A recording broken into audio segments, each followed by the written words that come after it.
Can we move forward? Yes. Let's move forward and then we see, because we'll be having this conversation anyway as we get forward. Let me just finish up with the paper.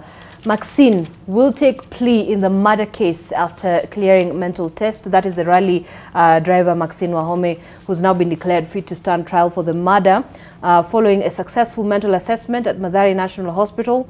Her family has engaged senior counsel Philip Murgor, a former DPP, alongside Steve Kimathi and Andrew Musangi to defend her against allegations that she killed her boyfriend Asad Khan. So we'll be having a look and looking at the developments with regard to that murder case that now faces the embattled rally driver.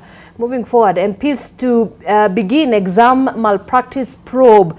Well, the Education Committee of the National Assembly yesterday finalized plans to begin investigations into suspected malpractices in the 2022 Kenya Certificate of Secondary Education exams.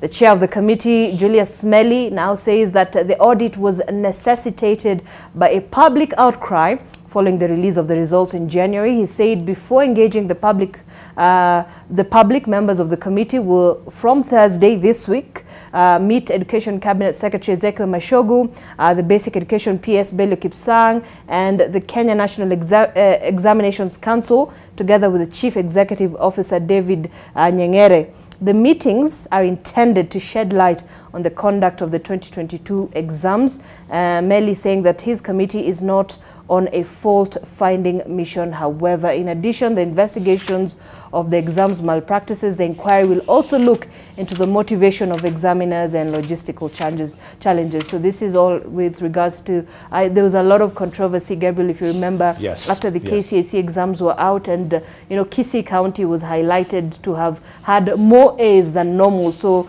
this prompted an exam that, an investigation that there was, malpractices within the KCSE. Will it bear fruit? Zainab, at one point there was a time I was actually involved in the whole the scenarios to do with the national examinations through the Ministry of Education. And to be honest, it's actually a very tumultuous task to really be in that particular environment. And my only worry, concern, since back in the day, has been, do people get what they deserve? And I think as much as we talk, we are able to engage on how our national examinations are conducted and how they are marked and how they are, brought back, the results are, brought back to the students, how they sat. We need to be mindful that this is an ongoing process.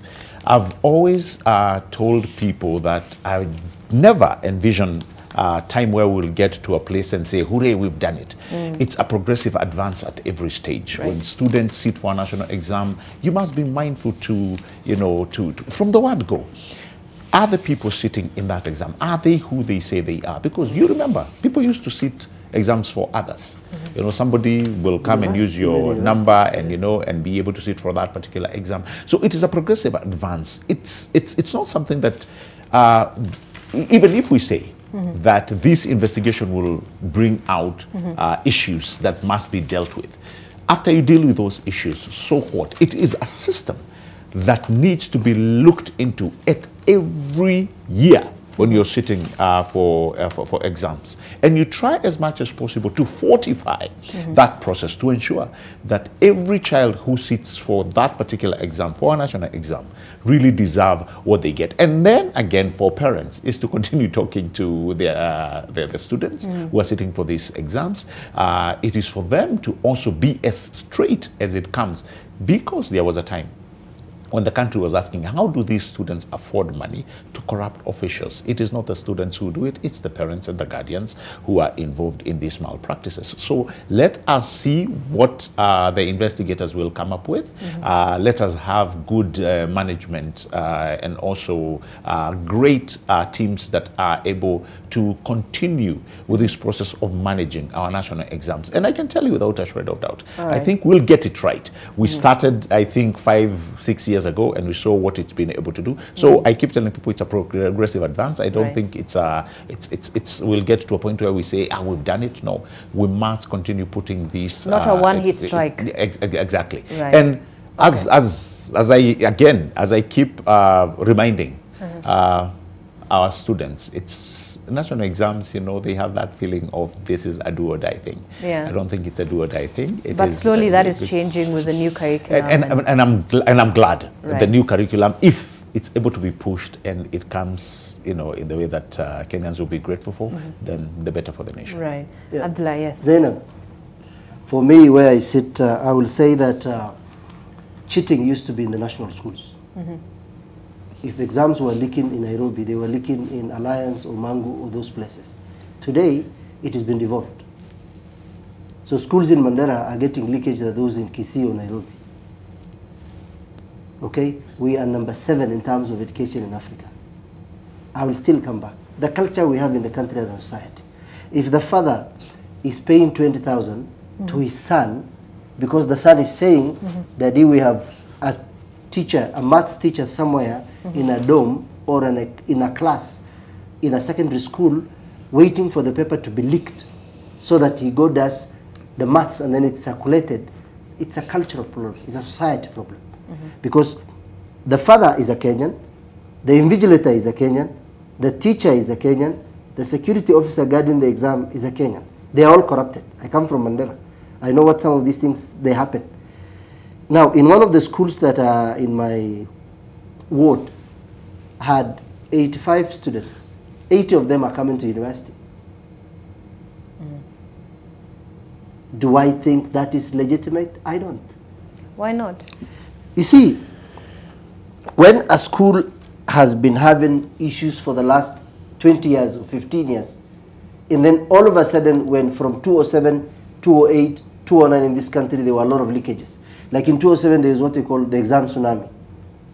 Someone gets A in maths, but it gets C- in English or D+ in Swahili. Because some of the things in languages, you either know or you don't. If you're doing a book on a man of the people, or better, I taught literature in high schools in Mandela. If you know the difference between a poem or a book synopsis or grammar, you either know or you don't. A lot of these things. So you're saying the issue is within the structure. Within the structure and the culture of education in the country. No, I think, Zainab, I think your argument is a little bit flawed because, first of all, the issues that personally we dealt with, the emergence of technology makes it easier. For instance, Arnold, if he gets a leakage, it's easier for him to disseminate that information through social media. Social media social media applications. You can do WhatsApps. So it has made it easier to quickly disseminate information as opposed to what it was a long time ago. But where he's coming from, it's not uncommon for somebody to get an A in mathematics and fail English. We've seen it happen. You have students who are very good in particular subjects and they are not in others. I have seen many people get A's in mathematics and they fail Kiswahili. Yeah, they even get a D or some get an E in some of these bougie schools. These things do happen. What is the percentage? What is the percentage? They're actually quite many. But the argument we should be having, Zainab, is to fortify the entire process because it rings a bell, like what you said. I mean, it's uncommon when you have schools in a particular locale, like now what we saw in Kisii. Getting A's from the blues that were not there before. There is something called a gradual process for any school, whether be the national schools or even, you know, the schools that we used to call Harambee schools. There's usually a gradual revolution as to how you will see, wow, they've come up from this mean grade to this mean grade to this mean grade. Usually where probably I would support my brother is it does not jump overnight or within a given year. And that's why I think these investigations, I think that's what they may be able to do. It's good to find out the root cause. All right. Before we take a break, Arnold, I want to get your remarks on this particular report before we take the break, and then we'll come back and continue. If Parliament is going to approach this particular issue from the thinking that I see from my two brothers here, then we are not going to get results. First of all, it is a lie that the class that will actually sit this year can only do a minimal improvement on the previous class. That's not 100% true. That's not even how it happens, because sometimes a class comes in under a very different environment. They come in probably when they have got new classes, they have got new teachers, things have actually changed. And sometimes schools just change and you get that the students that are coming in are not the same, of the same standard as those who actually got in earlier on. That's so common. This year, there are schools that have gotten about 3,000 students for the first time. We are hearing of a first time where a school is admitting up to 3,000 Form 1s, a school probably that used to admit 800. The results will not be the same with a class ahead of them that probably was just 500. So there's also this lie that the education system is so difficult. I see mainly here a very educated man saying that the results indicate that there are a lot of anomalies. Based on what? Public sentiment? Trend. What trend? As in, if you're going to do an investigation, you cannot approach an investigation with a fixed mind. We are already getting into this, already knowing that somebody has to, we have to jail somebody. We have to put through this thing to somebody else. By the way, we are doing badly globally. The rest of the countries that we are competing with, transition to higher education is about 60%. Here we are talking about 16 to 20%, and people are complaining. We want 5% of our children to go to university. This idea of exceptionalism. But the question then goes back to the issue of the credibility of the exams that is administered to pupils across the country. Every generation wants to look at the other generation as in the younger generation as being deviant and truant. We were told watoto wa squeezy. And when we were growing up, we were told our Form 6 was equivalent to university then, and our Form 2, we had a lot of that talk. Can we just cut these kids this crap and just allow them to move forward? Because apparently everybody now is a specialist on education and on cheating. We cannot be people. But I know you know why I'm saying that? Right. Zainab, I'll tell you this. You look at our course maps, even in university, and those are things you can do in 2 years. Yet it's being made to look like going to university is so big a thing. Getting a C+, getting a B-. Actually, we are letting down, and our exams are heavily moderated, if we were to be honest. NEC moderates exams so that, just to escape public sentiment, we are doing injustice to these children. And the future of work is about skills. Okay, we have to take a break. Then we come back, we will have a conversation on this as we wind up on the paper and then get into our discussion. I also have a couple of stories that will be set in the base of our conversation this morning. So let's take that quick break. The hashtag to use as always is MLiveNTV at NTV Kenya. At Zainab Ismail, talk to us. We're back in a short while.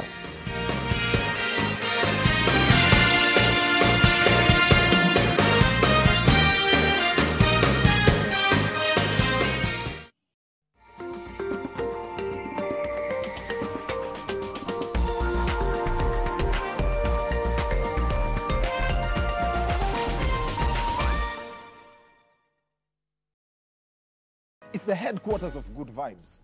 So I should just kneel and begin to call on Jesus because I'm a bishop.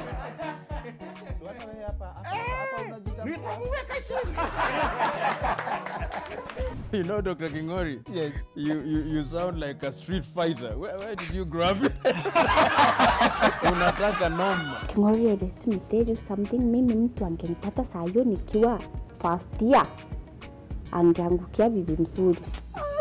They always say smart women, where to catch them is with love. Kingori, I love how your suit looks. I love you in a suit. I love you in a t-shirt. As in any example, ama you actually mean that? Maifungua akili ya msee ama kichwa ya msee ukapata vile watu husema huyu jamaa ana akili. Tunaweza toa nyama kwa huko nyuma tuweke kwa kifua.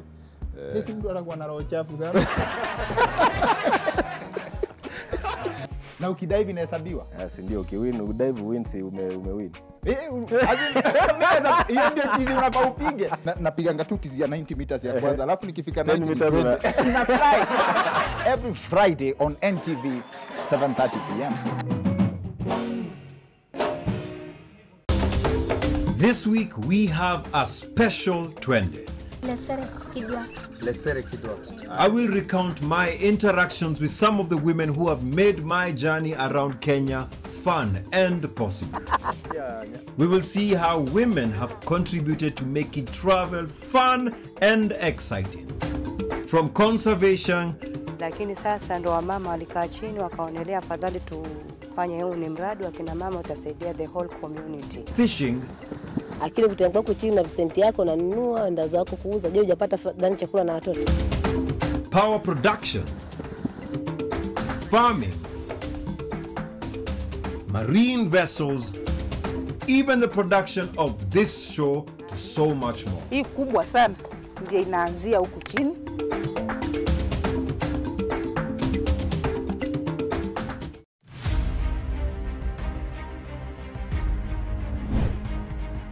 Oya, niaje wazee watu wangu wa Power, DJ Mwapa hivi kama kawaida, you know how we do it kwenye radio yako 96.3 Nation FM where good music lives. DJ Mo, DJ Kamuzi alongside MC Jawochi, the host with the most, au sio? DJ Kamuzi, the musical chef. She wants to be like.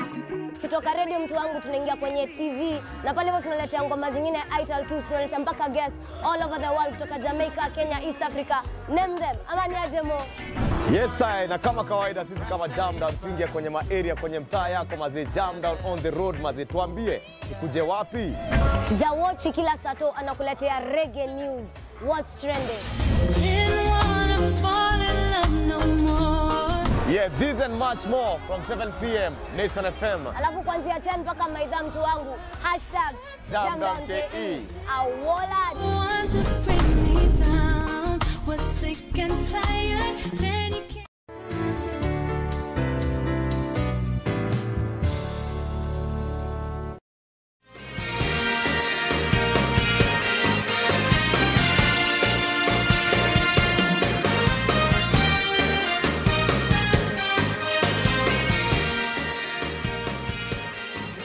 All right, welcome back to the program. You're watching AM Live, and in studio I'm with Gabriel Mudhuma, Arnold Maliba and Abdullahi Alas, just taking a look at some of the developments in the country, the state of affairs.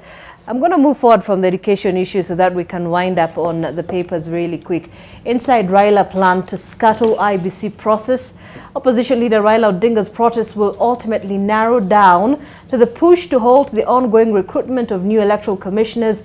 Insiders in the Azimio la Umoja One Kenya coalition party have termed this demand as an irreducible minimum for the coalition to ease off the pressure on President William Ruto, whom they accuse of orchestrating changes to the law on appointment of the electoral commissioners. Now, one of Odinga's close allies claimed that Dr. Ruto's administration amended the law to influence the hiring of IEBC officials to have an edge in the next elections. And Azimio Secretary General Junet Mohammed saying the coalition will not back down on its push to have the process stopped to address their concerns. So we're going to be having this conversation in a moment, but just very quickly, your first just quick remarks on this, because it seems that at the center of this push by the opposition to call for countrywide protests is this issue of the IEBC commissioners. Do you agree, Abdullahi?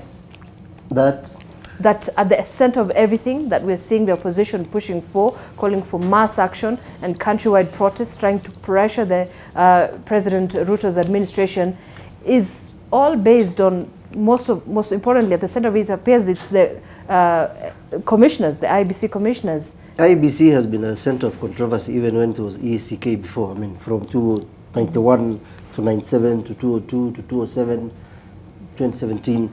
I mean, elections are over, and there is a process of employing commissioners in this country. Professor Gulier and the rest have left. The four, Sherera and Hako have also left, so it's the time we employ them. Mine will be, how credible will be the process of employing them? How transparent is that going to be, and how fair? If, as we know that the state is going to have a lot of hand, which it will, then the current regime, Kenya Kwanza led by UDA, I think there are 7 commissioners.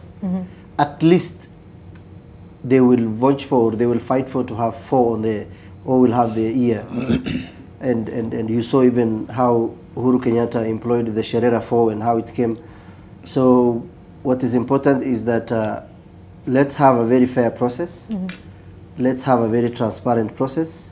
Whatever opposition is doing, it's within its rights to criticize government. That's what we should do all the time. I mean, we should not let government do things at its own. I mean, we always criticize what is not doing right. Mm-hmm.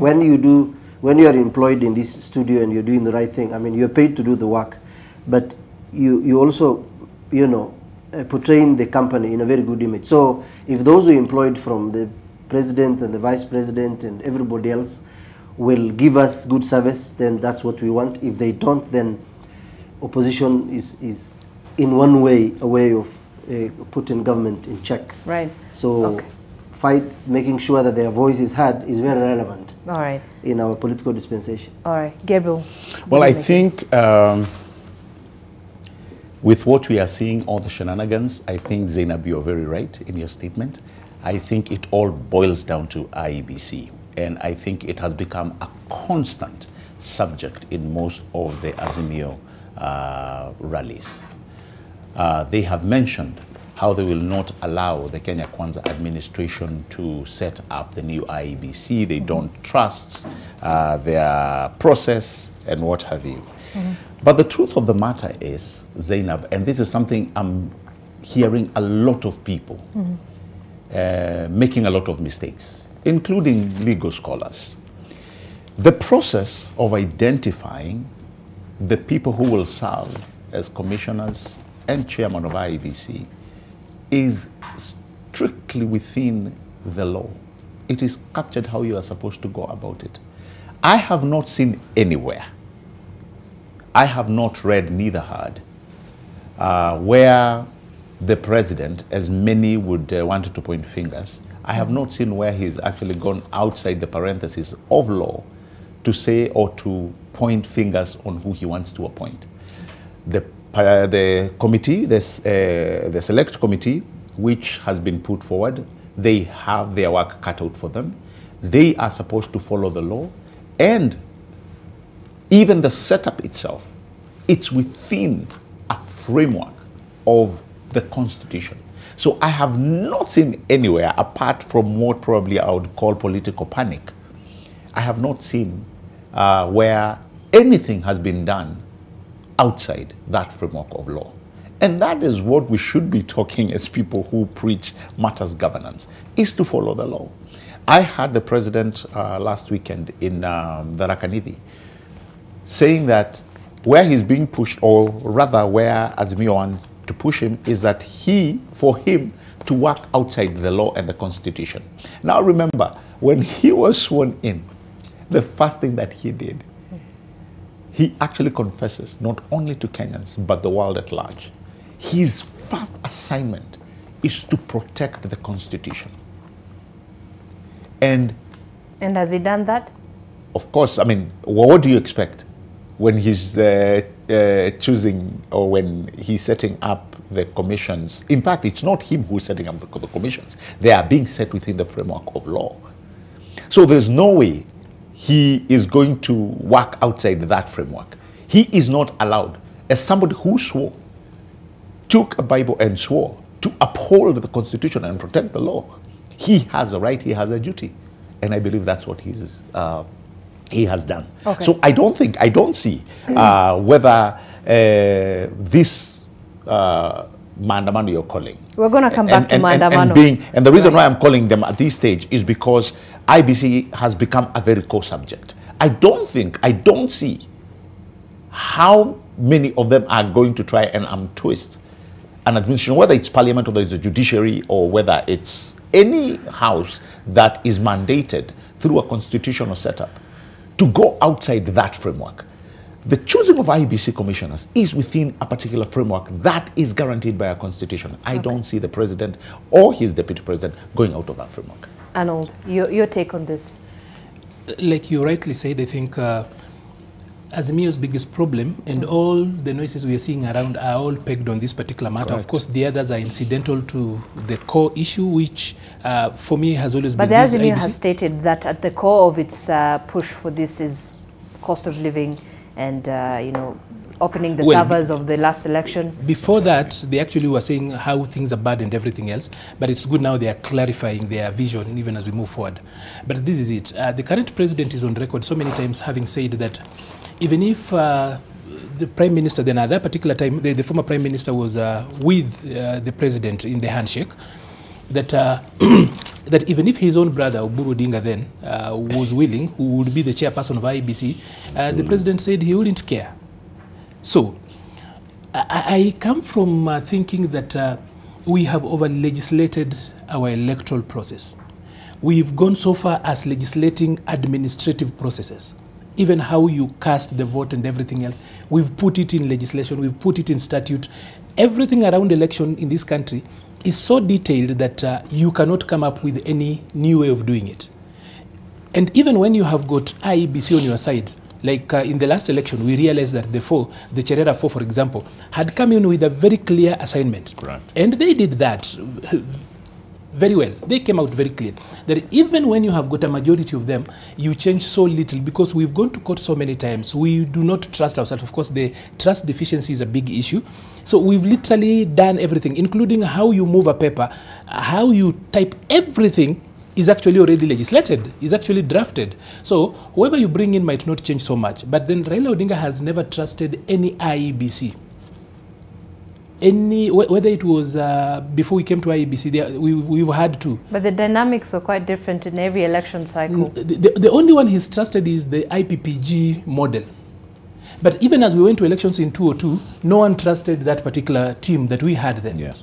No one trusted them. So you're saying there's suddenly a trust issue when it comes to the electoral process that we have in the country, it's okay, right? They should actually open up this. But when we say that the William Ruto administration came up with a system on how to select people, we are lying because the parliament that we have is not a William Ruto parliament.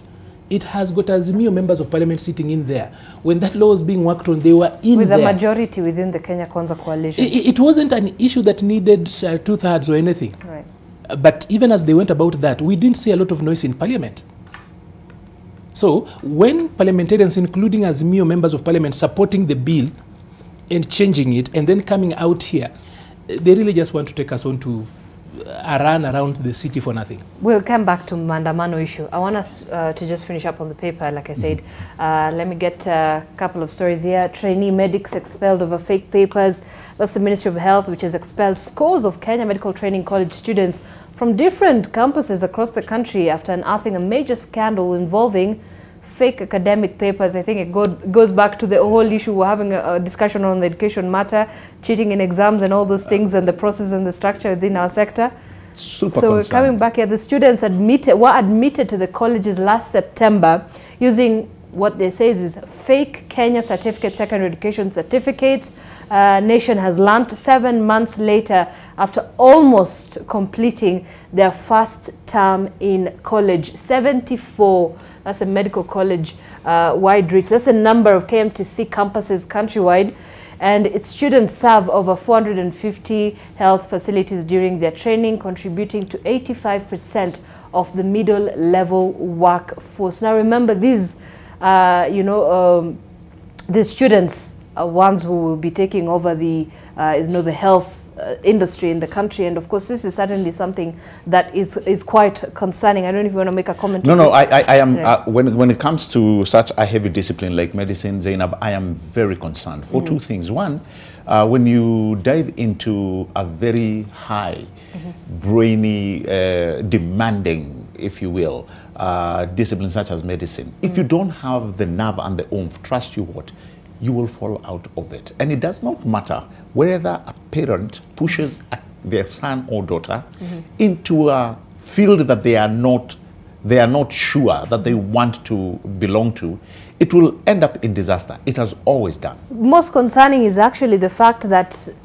how do you end up with fake academic papers with scores of students and only unearthed 7 months later?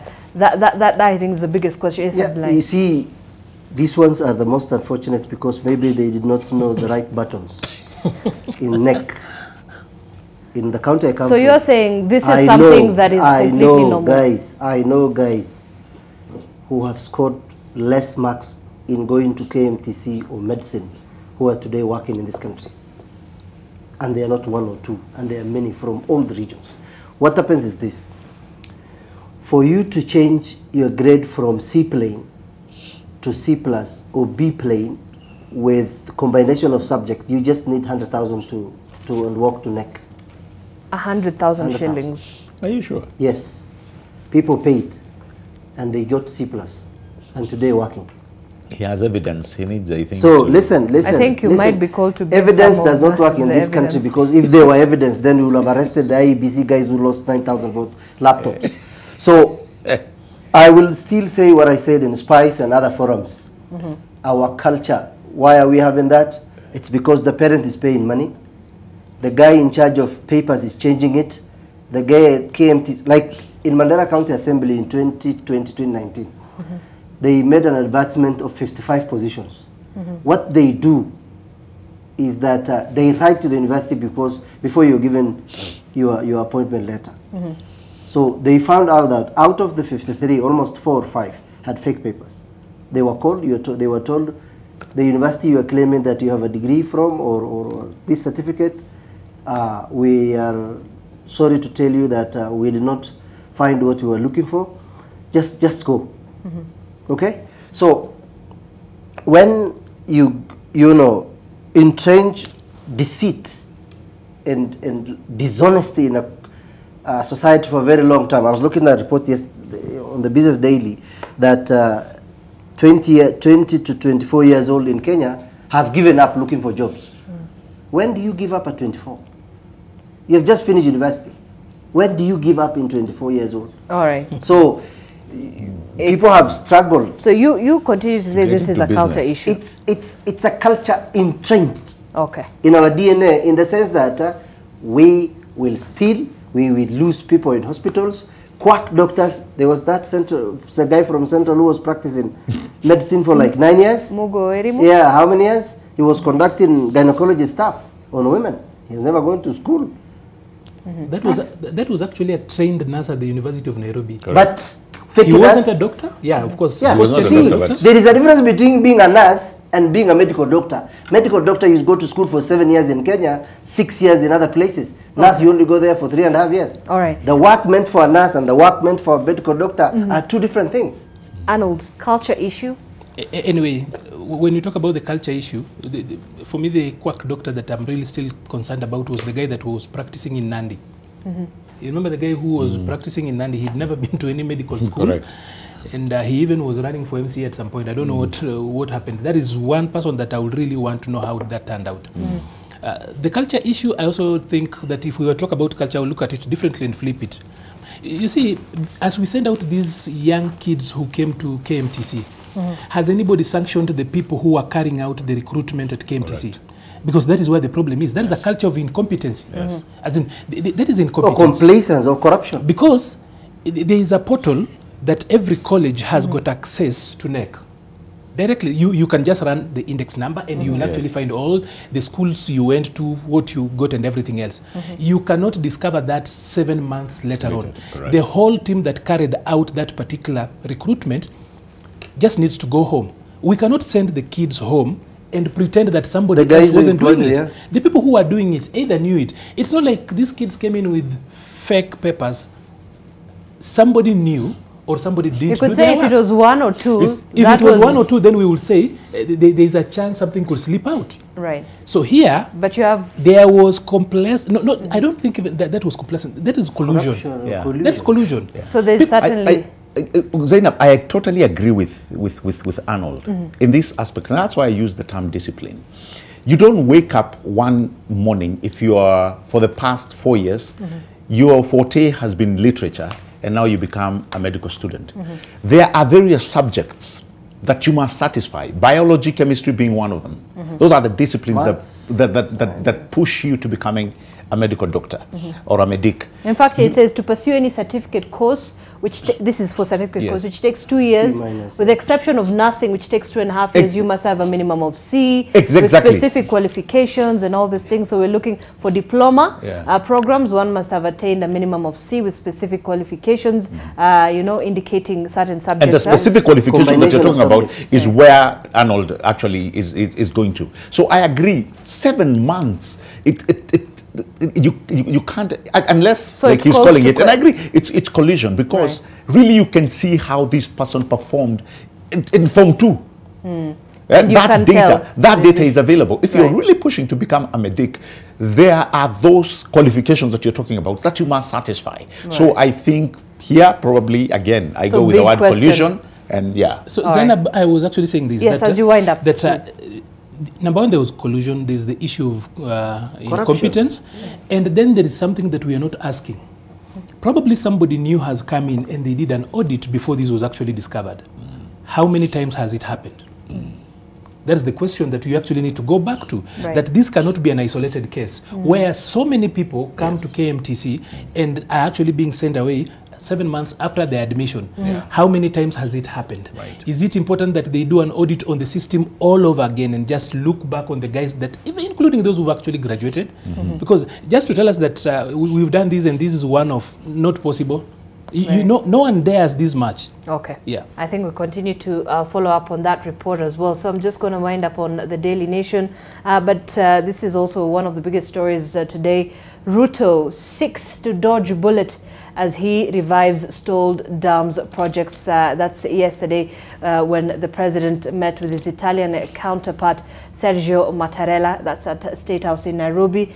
And I'm just going to read a small paragraph here from the Daily Nation. A series of embarrassing and potentially expensive happenings around the Aror and Kimwarer dam projects have now become the stepping stone for President Ruto to revive the multi-billion shillings project through negotiations with Italy. And they talk about pricey insurance premiums, the risk of losing a claim by Italian contractors at the International Court of Arbitration, and potential sanctions for Kenya reneging on international commercial contracts may have played a huge role in President Ruto's decision to revive the project, which means, and I think he did say yesterday, that the government is going to withdraw all the cases involving the Aror and Kimwarer Dam scandal. And at this point, the construction of the dams will begin and the groundbreaking in a couple of months. Abdullahi, so this is where we are. There was a lot that happened. We saw cabinet secretary, we saw permanent secretary were paraded in court.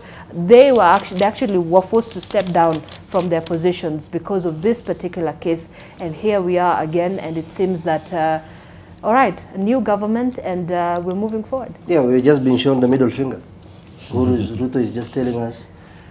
Tuge has been, I don't know, you know, if people have been suspected to have committed crime, and then they are taken to court, and then they are cleared, so they're innocent.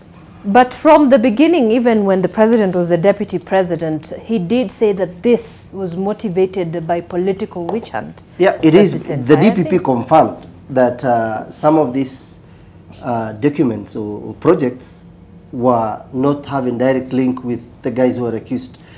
But this country, it's very hard to know the truth, because most of the documents in relation to some of these deals are kept secret. Now, there is an advisory from the Attorney General over the CDF. He has refused to release it, and that's a public document. So a lot of times the guys in office, because of the protection of the system and those in power or reigns in power, you find it very difficult, it's sometimes even very difficult to know the truth about some of these things. But by and large is that if right now the country is facing drought, it's raining, but whether it's an individual or county government or national government, no one is discussing harvest. It's been flooding in northern Kenya. No one's discussing how even to harvest water.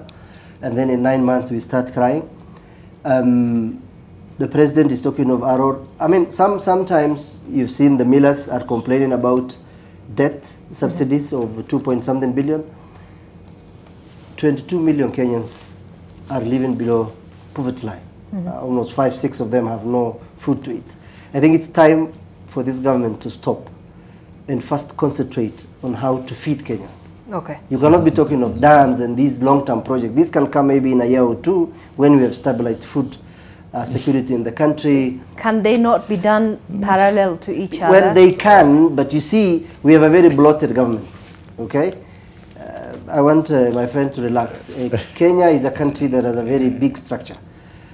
This is a country that has been talking about bailing out KQ with 30-something billion. That is 22 million NHIF for 6,000, or free primary school for people. What's our priority? Do we want to run a lean government, or we just want to expand projects, employ more people?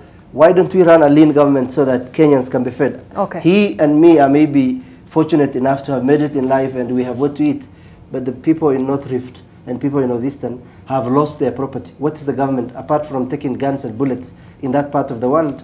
You've been seeing children being escorted by soldiers to even school. So we have more pressing issues right now than just telling us we are doing this. Most of these projects are good for the people in leadership because that's where they get money. Let's hear from Gabriel.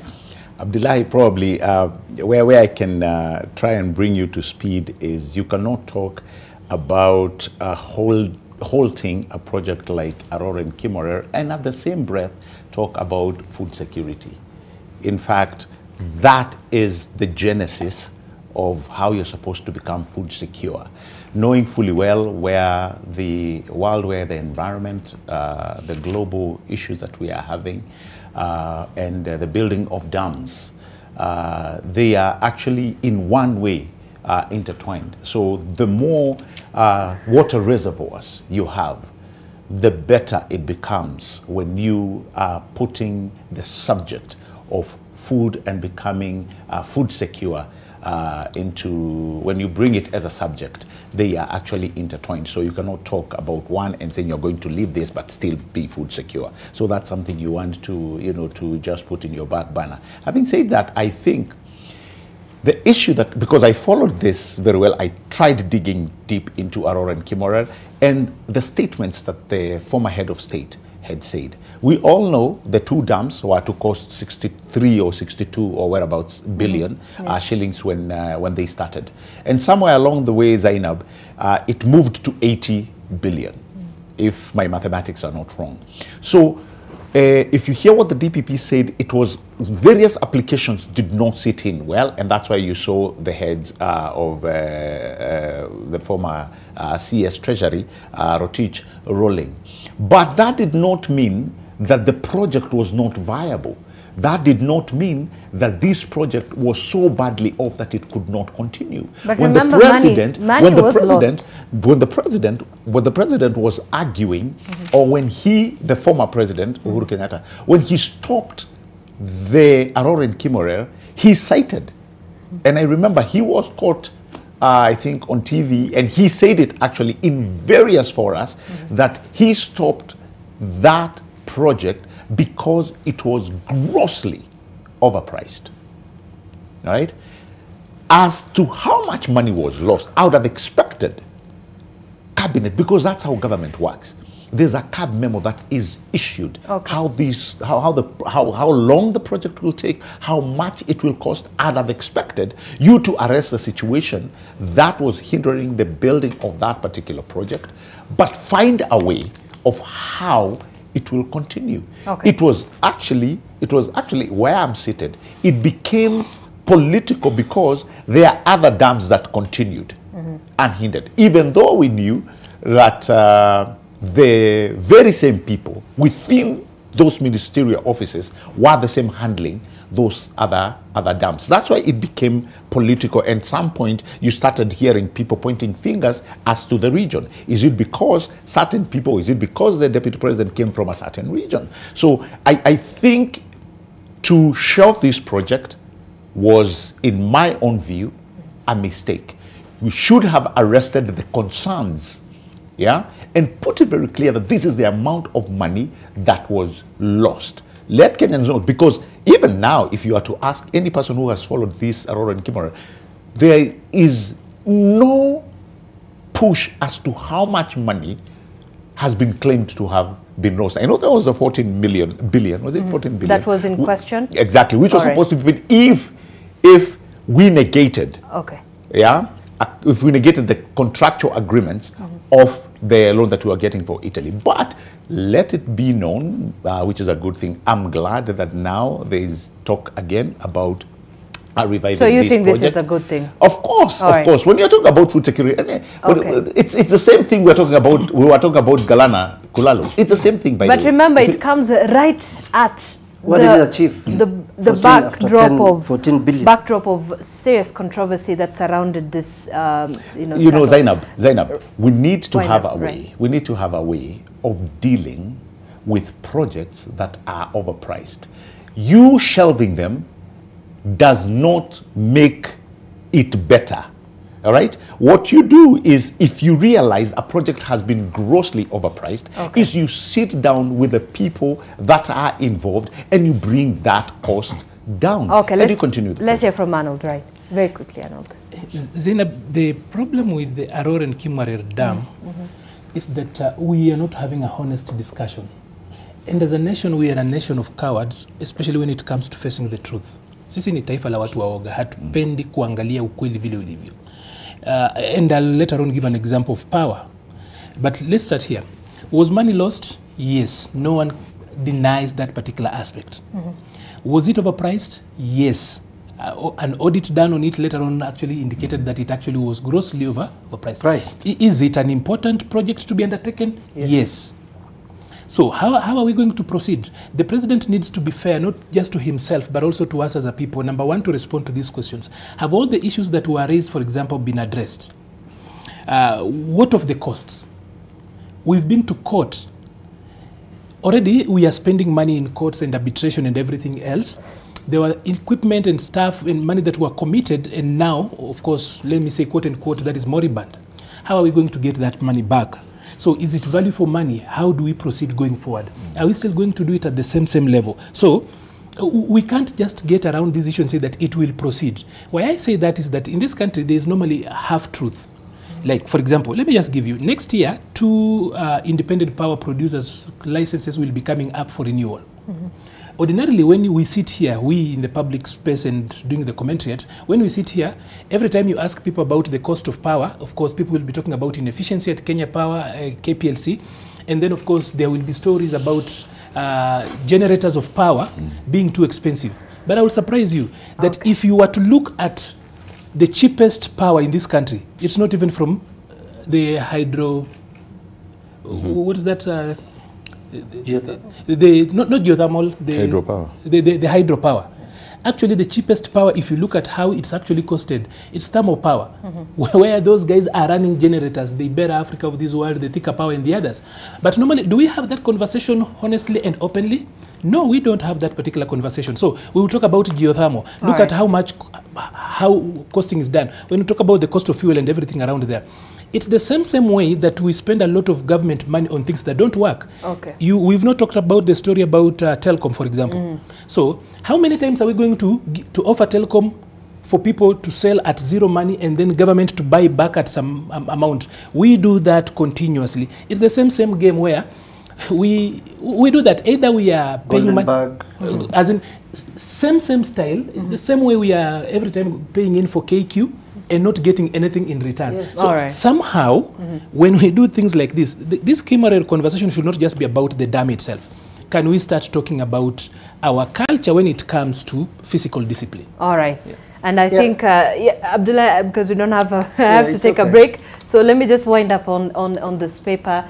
You did mention, Arnold, on the state yet to own Telkom despite 6 billion purchase. That is UK-based private equity fund Helios Investment Partners still, by the way, officially own a majority stake in Telkom Kenya nearly 8 months after Kenya paid 6.09 billion to purchase this stake. That's according to the Registrar of Companies, who told lawmakers yesterday. Business Registration Services Director General Kenneth Gathuma saying that Telkom is still a private entity majorly owned by Helios through Jamhuri Holdings Limited, despite the stake sale that is under inquiry by lawmakers. A really big story here, actually, and we'll be having having, we'll be looking at that and having a conversation on that. I wanted us to just take a look at the very last page of the Daily Nation. So the Daily Nation is quite long, and it's all about the Unga prices and the cost of living, which of course we cannot escape to have a conversation on, because this is a big issue, and it is the basis of what the opposition is also calling a mass action on. Let me see if I can just so yeah, all this is actually on the Daily Nation. In case you want to get the Daily Nation, there's a lot to find here. Okay, let me move forward. I'm almost there. Yes, here we are. And Unga prices to go up over maize shortage as millers shut down. Well, it appears consumers will pay more for maize flour after millers in parts of the country suspended operations owing to an acute shortage of the grain. According to the chairman of the small and medium-scale millers, Ken Nyaga, there are no stocks to sustain operations, and more farms are expected to shut operations.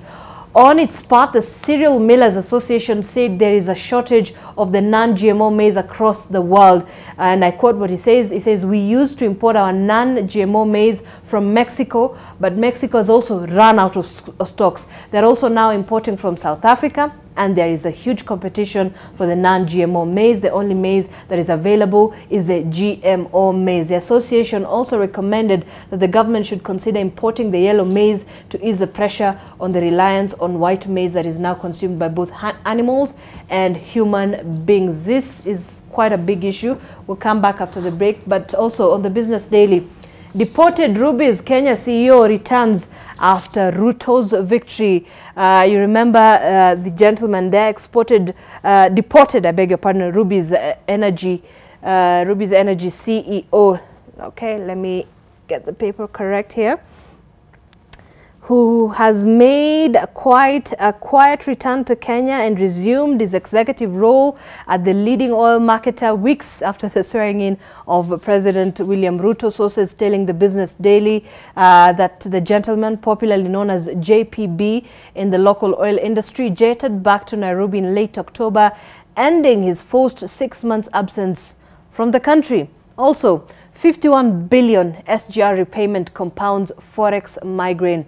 A debt repayment of 50.9 billion for the standard gauge railway in mid-January coincided with the beginning of a major drop in Kenya's foreign exchange reserves, compounding matters for the country.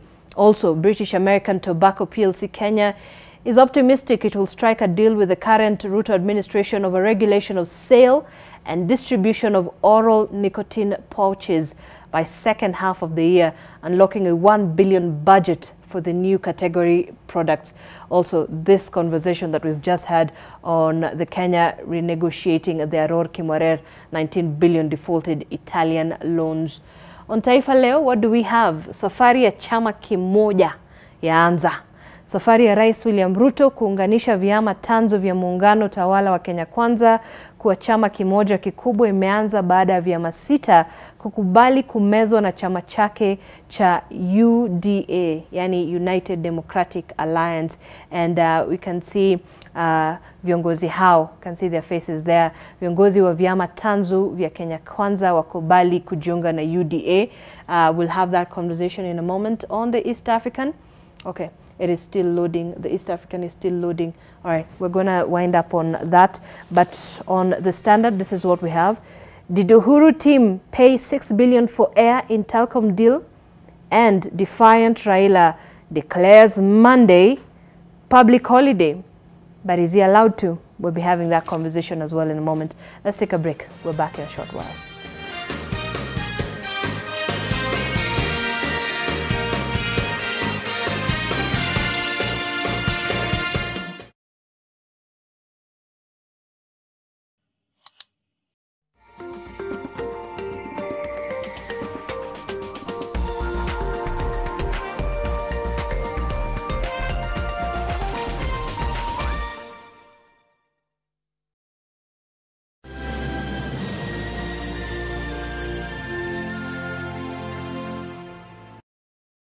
With Glovo, you have the city in your hands. Unatamani chakula different? Order Glovo ujaribu restaurant mpya. Diapers zimeisha? Order Glovo and save the day. Download the app and order anything you want. This this week on The Best Of. We are going to Barcelona, Spain. Hey, Barcelona. Yeah, And you're just saying it over there. These kids are becoming international very soon. Where you train is as important as how you train. I like it because the ground is softer. Yeah. I just feel more comfortable in this pitch. Green means go for it as opportunities abound. We are planning to go to the UK. In July. And we kick off from the right kind of surface. This stuff is good because as you can see, it's smooth, it's well leveled, no injuries. We pitch the pitches on the best of football turfs.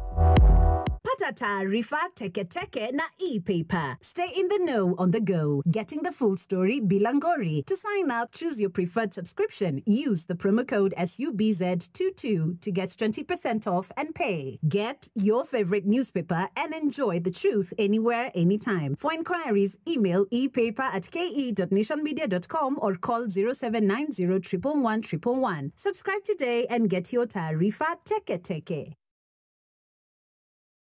Over the past decade, PSG has spent close to 1.5 billion euros on transfers, and who knows how much on players' wages. But that vast amount of money still has not delivered the Champions League for PSG, the one title and trophy it covets above all others. Which might just make PSG the most expensive failure in world football.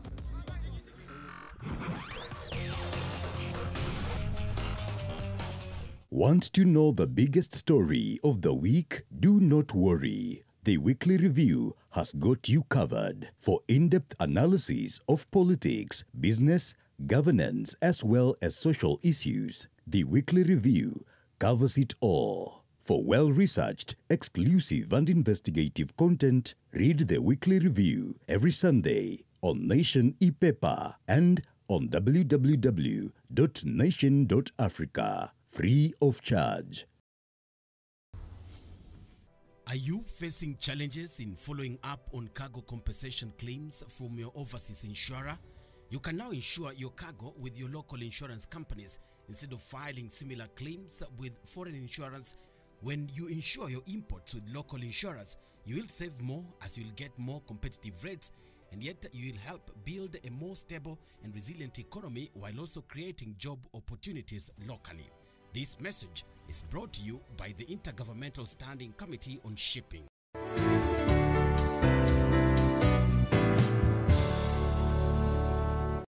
100.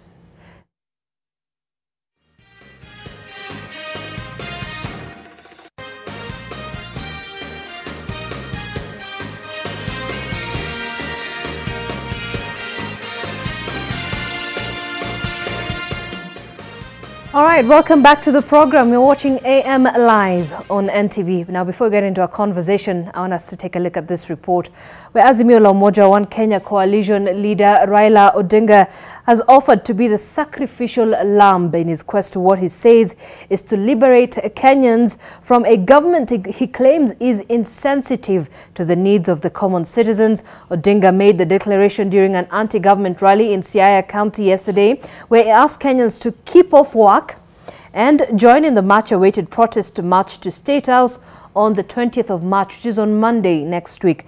Let's have Okukusa with that report. It was here at Ahindi grounds in Siaya town where the Azimio leader rose to respond to a request by his deputy Martha Karua to declare Monday the 20th a public holiday for their supporters. Na mimi naomba baba pengine atangaze hiyo siku iwe public holiday. Hatuwezi kuandamana tukifuata haki yetu na tuende kazi. Hiyo siku, Your Excellency, twakuomba iwe public holiday. We declare that Monday the 20th of March will be a public holiday.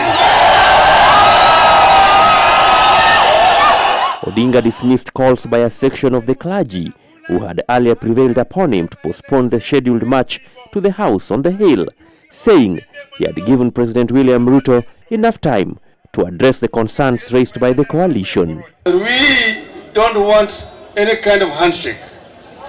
The people of Kenya, Kupisha, all the time said, oh, Baba wants handshake. That's why he's doing this. We are not doing this because of handshake. We are doing this because it is the right thing to do. The only alternative we have to be able to get our rights back. Among the demands Odinga's team want President Ruto to address include the high cost of living, opening of the servers to unravel claims of election theft, and an all-inclusive approach in reconstituting the Independent Electoral and Boundaries Commission. Na kama wewe unadai ulichaguliwa, pungua saba. Pungua saba. Kama uko na uhakika hukuiba kura, pungua nini? Eugene Kwesule. Other politicians who accompanied the Azimio leader lashed out at their former colleagues, some of whom have defected to Kenya Kwanza, calling for their expulsion from their respective parties. Kama wameongea na Sugoi, wale ambao wako kwa chama cha Orange Democratic Party, ama NARC Kenya, ama ile ADAP, fukuza hii watu yote. Kesho ameita wenzangu kutoka kule Western. Anataka kununua viongozi wa kule Western. Anunue wabunge, anunue magavana. Badala ya kushukisha stima, pesa zenu ndio ananunua viongozi wenu. Hii ni ungwana kweli? Kenya kuna jaa. Semeni jaa. Jaa. Jaa. The Azimio team heads to Kiambu County on Friday. Oukokusa, NTV. Well, gentlemen, there you have it. And the opposition chief, Azimio leader Raila Odinga, declaring Monday a public holiday to pave way for the demonstrations and the protests they intend to have. Now, yesterday we also saw members of, or religious leaders from the different sectors calling for ceasefire. And this is coming right at the back of whatever is happening right now. Should President William Ruto reach out to Raila Odinga? Well, Raila Odinga says he does not want a handshake. But for the sake of the country, look, we have the high cost of living that has skyrocketed right now. We have the rates of unemployment in the country, which is over the roof. The drought situation that has struck different parts of this country. Can we afford to have mass rallies organized by the opposition at this point? Let me begin with you, Arnold, in fact. Let me get your sentiments on this. Should the president call for a ceasefire by calling Raila Odinga to have a conversation on some of these demands? First of all, I am actually quite opposed to the idea that we should actually reach out to the opposition and tell them not to proceed with the mass action or the demonstrations they want to carry out. But of course, for the simple reason that then that gives them this feeling that you can hold government to ransom, you can hold society to ransom. It's a difficult place we are going, but it's important that we get there. But for me, I'd like Azimio, specifically Raila Odinga and Martha Karua, to answer to three things on Monday when they stand up to speak to the people, whether it will be in Uhuru Park, but have they decided whether it's Uhuru Park or... No, I think what they've planned is to have countrywide protests that will be led by some of their members within the Azimio. They actually said that people are being encouraged to come to Nairobi. So be that as it may, it's very, very important that Raila Odinga gives us the scorecard of the handshake. For 4 years, when he collaborated with Uhuru Kenyatta and they worked, what are these good things that came out of it outside of his friends, his supporters getting jobs and seeing a lot of development, for example, beamed as happening in Nyanza, for example. It's important that we look at that. No one has given us a scorecard on that. Why I say that is for the second reason that I like him actually to respond to. Number two is, you know, for the longest time we have had victims of electoral conflict. I'll just name a few. We've got Msando, we have got Baby Pendo, a few the ones that we can remember, because in this country, mothers have got a lot of graves of their sons unmarked who died because of issues around elections. So there's Baby Pendo, there's Baby Mutinda, there's Msando, among 200, the others.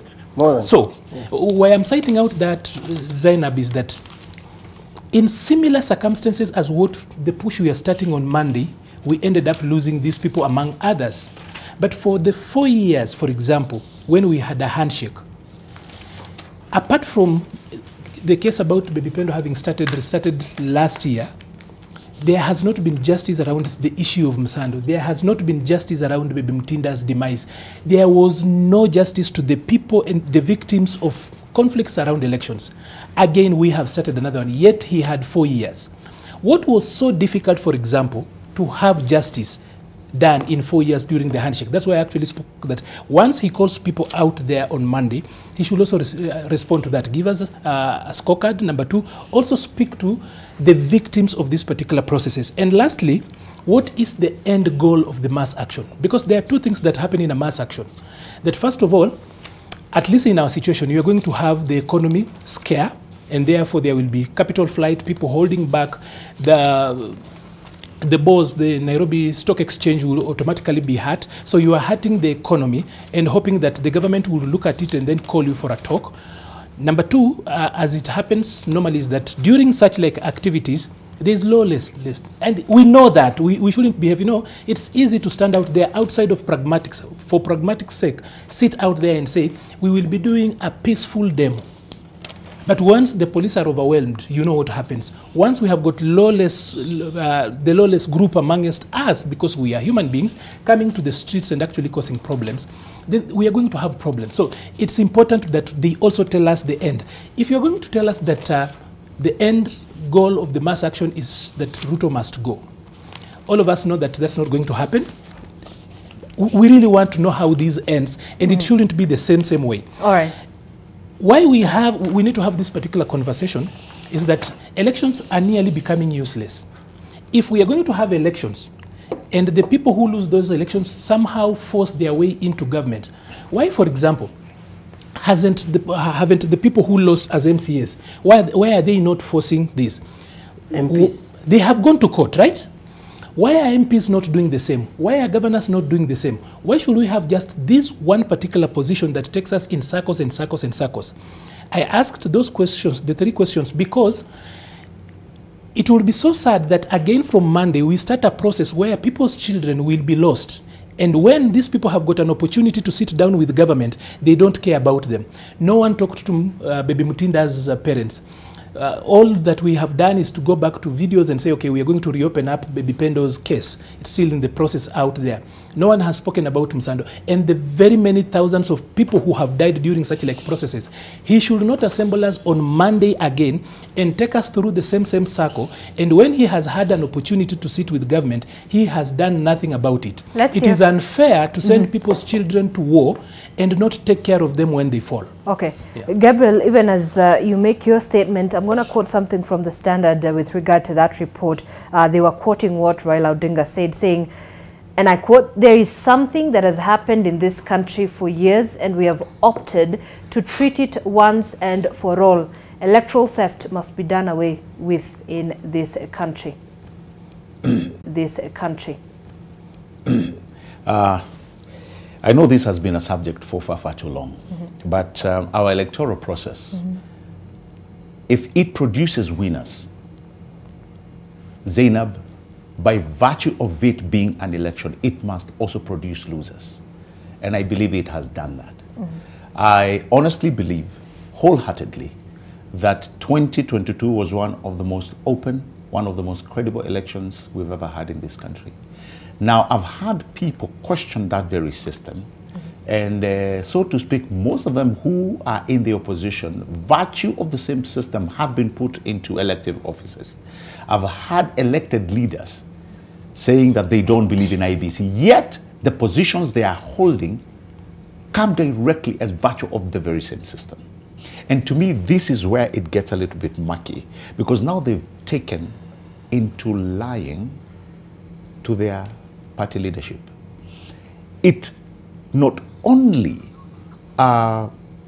becomes hazy politically, but it brings a scenario where you cannot understand somebody who is a senior counsel at this point asking for servers to be open, fully well knowing that the substance of the vote was left at a polling station.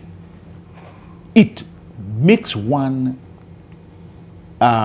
become nearly an environment where you don't even know how to describe, because you expect knowledge to precede the excitement of a polling station or a server. By now, somebody who has that ability to go out there and gather skillful professionals who will tell them the truth without painting rosy pictures. If it was me and I was looking for the truth, because once you come into contact with the truth, Zainab, the next thing you do is you develop responsibility. What they should have done by now, which I know they did, is to bring people who can tell them professionally what went on. And if they are self-respecting, they will know. It does not matter how many times you open the servers. There's nothing there of substance. The substance was already made and nothing can ever change that. Okay. Now, we can demonstrate, or they can demonstrate as much as they want. They are only going to cripple the economy further, which they know. I'm glad my good friend Arnold has actually asked, one of the questions is, what did the handshake produce? As we speak right now, given the demands that they are making, Arnold, I can fervently tell you that it gives credence to the fact that the handshake between the former President Uhuru Kenyatta and Raila Odinga back then was more commercial than it was political. It is now becoming evident, because now you've gone back to, avoid, oh, wait a minute, don't go to company XYZ.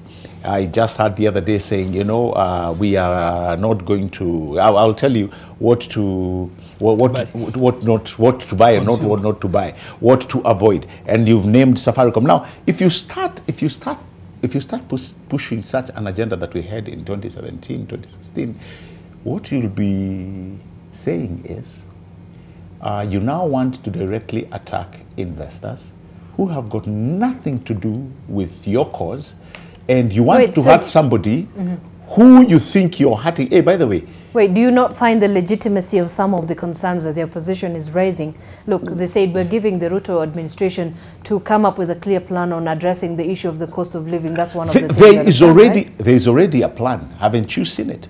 If you are talking about, if you're saying to engage, because that's what I'm hearing people saying. In fact, some of the elected leaders, I had a senator from Nyanza saying, no, it's the high time that President William Ruto, it's a high time he starts engaging with the opposition leader. Let me tell you something people have not noticed.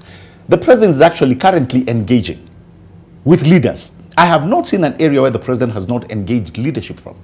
That is one. Secondly, if it's an engagement that needs to continue, there is a place called Parliament, the National Assembly. That is where the engagements should be happening. Guess what? There are house committees that should be dealing with these things. But doesn't it fall within the opposition's, you know, position within their opposition? If you're saying this is the idea that we have as your position in terms of bringing down the cost of unga, that can be had. Okay. If you're saying, oh, we need you to start changing how you go about to hiring IEBC officials, that's not the preserve or the prerogative of the president. There's a law that holds him to account, and there is a way mandated by a constitution that he should follow. Okay. He cannot get out of the law so that he can please the opposition. No, that will not happen. And the march to State House, that one we all know is an honor. This one, you can tell it here without fear of contradiction. State House is a security installation. You cannot march in unless you're talking about March 2. Right. Not even March 2. Either 2 or in. And if you think you can do that, you are going to be met with brute force. It just cannot happen. Before I forget. Okay, very quickly, then we get to Abdullah. From June 27th, 28th, and 29th, Raila Odinga and Martha Karua, at that particular time, flour was 2 kg was 250. Correct. And cooking oil was actually 500. Martha Karua and Raila Odinga went out on media and everywhere. That is last year. Just check. 27th, 28th, 29th of June last year.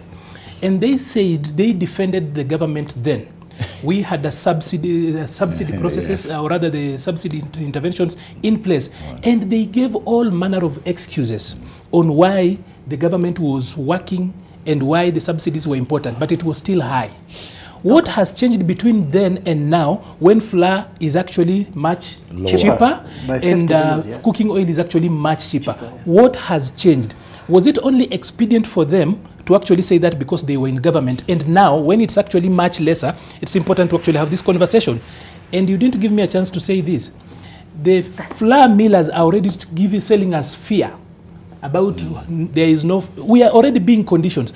Do they exist to run on subsidies? And now that we don't have subsidies, my mother in the village in Mumias, in her own way, she can actually put up a way of ensuring that next year she will get much more maize. Correct. And she takes care of herself around that way. Somehow government cannot take care of Kulalu Galana and the others. And now we go around this and this forever? No. Okay, yes. What we are seeing in Kenya of 2023 is the biggest oxymoron in the Kenyan political history. One, a man who did not believe in the new constitution is defending it because he became the president, not because he wanted it. A man who was ever saying that he has been fighting for reforms in this country and constitutionalism and mature political discourse is telling Kenyans that on Monday it's going to be a holiday. That's just a political statement. It doesn't hold any water. Because if you don't report for work on Monday, you'll be sacked. You'll be fired. No one, people are jobless in this country. So I don't think anyone in NTV will not come because Raila said it's a holiday. Because the mechanism in which they operate is different from that of Raila he operates. The deafening silence in the Kenyan politics is that men and women of the caliber of Mother Karua, a woman or a lady or a mother who has been the Constitutional Justice Minister in this country, a High Court advocate. I don't know whether she's a senior counsel now. She's a senior counsel, I think. She is. You see, all those things must come with some kind of respect. You tell, where will it hold water if Raila tells people not to go for work? I mean, how will that help the 83% Kenyans who are going to the informal sector? Guys will still that morning leave Kibra and go look for food so that they feed their kids. Because Raila, as people will argue, why is he not reducing the gas prices in this country? He's doing business with Kenyans and then he's all over blaming other people. Elections are done. Good, it's gone. Raila must realize that he has gone to the Supreme Court. That avenue of the election of 2022 is closed because of the law we have. The Supreme Court announced it as hot air and whatever it said in it, it's done. How do you now say protesting? There is a difference between protesting to air the dissatisfaction with government. It's allowed. But when you say you're going to march to State House, that's called State House. It belongs to the state. Okay? The state is going to protect it with all its muscles. Now, when you go to a place where a GSU officer is mandated to protect, GSU officers don't carry rungus. They carry live bullets. No. So if you go to that gate and you do not have permission to enter, that's why we have law and order in this country. With all due respect, he did his part. I think he was around 18 years when we took independence. Why does Raila think he is the only man who can change this country? Senior Kenyatta died, Kenya is still breathing. Moi came and died, Kenya is still breathing. Kibaki came. Out of the 5 presidents we have, we only left with 2. Excuse me, Gabriel, I gave you your time. So what is this going to happen is this. Yeah, wait, you're another one moderating the show. So what is going to happen is this. Wind up. We need to tell people that generations have raised this country from bottom up. Others will come after us. There is nothing special being Raila. If he dies today, I will breathe tomorrow. Let's hear from Gabriel. No, give us a break. And on second thoughts, I actually think that Martha Karua is actually playing Raila Odinga. And the reason why I'm saying this is because if there's one person who knows the law back to back, it's Martha Karua. So when she goes on stage, picks a microphone and tells Raila Odinga, actually come and proclaim that the 20th will be a public holiday, fully well knowing she does. She knows fully well the office that is mandated to gazette public holidays. She knows very well, all right?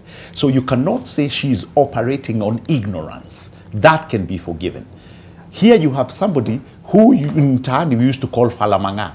What Martha Karua is doing is actually, you remember during a fight, the people at the back, that person at the back who they say in Kiswahili chochea. And when the fight is happening, they are not even within the vicinity. They are somewhere laughing behind. But let me ask you, that is what within their own democratic right to go out and picket and protest? It is, but you cannot push Raila to do illegal things as a senior counsel. I can understand you telling Raila... Is it illegal for Raila? Was it illegal for Raila to declare? To make... He does not have such mandate. But because he does not have such mandate, would it be possible to say in that context that he was addressing his supporters? Zainab, do you know how it actually looks for him to say, I declare 20th to be a public holiday? He said in the name of Azimio. It does not matter. Yeah, it does not matter. It does not matter. What you would have said is, I am begging you people, don't go to work that day. It's not a public holiday. Don't make it a Don't even use that statement, public holiday. There's an office he invoked the name of Azimio. It does not matter. You know, like Abdullah, my good friend, is saying, you fail to go to work and see what will happen. So here I'm talking about the person of Martha Karua. When you say, oh, 20th will be a public holiday, use another word, but don't use the word public holiday. That is one. Secondly, I think this march that we are being told to State House, I think we need to take it very seriously. Because when they have been claiming that their maandamano are going to be peaceful, it has not been. We saw in Migori, shops were closed, roads, as you've seen, the youth came and barricaded the roads. That tells you in itself that those demonstrations were not peaceful. Just the other day in Nairobi, you saw people come along Valley Road stealing, you know, and really damaging people's vehicles. That is not peaceful mandamano. So there is something behind this clamor of saying it's our right, it's our right, it's our right.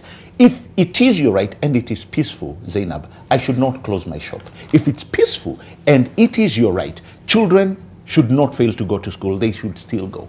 What you're looking for, and if this is not taken care of, it's anarchy. It's anarchy. Okay. When you're saying that you are going to attack the heartbeat of an administration, which is the State House, a gazetted secure location, what are you calling for really? And that's why I'm saying I do not think that will happen. Okay. And it won't happen. Let's hear from, and as you make your final remarks, I want to hear from you what we're going forward, and also if you can just insert your comment on the issue of UDA folding and merging, or you can say, some say swallowing other small parties to make a bigger, larger party. Well, let me start with the UDA. I think Malala is in a very difficult position. He starts to work so hard, and his own deputy party leader says that is his own idea. Then, of course, we see him with smaller parties. Right. The process of folding up parties is much, much difficult. Some of those people who were positioning themselves as party leaders do not own those parties. They were used as just figureheads.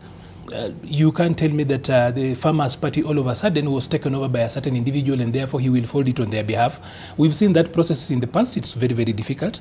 Even though I do not think it's a healthy thing to start asking parties to fold, I also understand that with over 90 political parties now, you can fold a few, but others will be. We don't have a problem. So long as we don't change the law, right. So long as the Political Parties Act doesn't change, so long as the Constitution doesn't change, newer people will keep on registering political parties.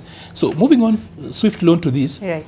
It's just important to mention that Muduma was slightly older than me when we were growing up in the same neighborhood. So when he's, I'm even surprised that he has forgotten the words we used to use, like chocha, kachocha and the others. Probably because he was slightly older. So their level of shame changed. But be that as it may, I agree with him that Martha Karua is also playing very Raila, quickly, Arnold. because she has not done any meeting in Kirinyaga, where she comes from. That is true. Raila has been all over going into his supposed strongholds and riling the best and talking to them, and Martha has not done that in her. We've been told about the hare and the hyena. The hare telling the hyena that let us go and beat our wives. And the hare was seriously beating his mattress and the hyena was beating his wife. So I think that is what Martha Karua is doing. I also do not have a problem with Raila declaring Monday a holiday, because the law is clear on who declares a holiday. He can do it. The only thing I would have an issue with him is if he said that Monday was the judgment day. But he can say anything. He has got a right, freedom. But finally, or finalists, is that Muduma had a problem with the knowledge and senior counsel and staff. Those people, the actors you see there, are not doing that in their capacity as lawyers and engineers. They are politicians and they are pandering to the audience. As it were, we are a nation that is noisy. Our democracy is noisy. Everything around us is noisy. But I know you really want me to finish. Yes, because I only have about 30 seconds. Okay, in 30 seconds, I'll say this. Or less. Raila Odinga is one man who has made his last born an MP. Martha Karua has got grandchildren. Those people are telling you that on Monday there should be anarchy when your children will be going back to school after half-term. I'd like you to think about that. Okay. Let's hear. Gabriel, 30 seconds, please. Very, very quickly, I think in terms of UDA, I think what the president has done, and this is not just in UDA, the president and Kenya Kwanza, they've always wanted a bigger party.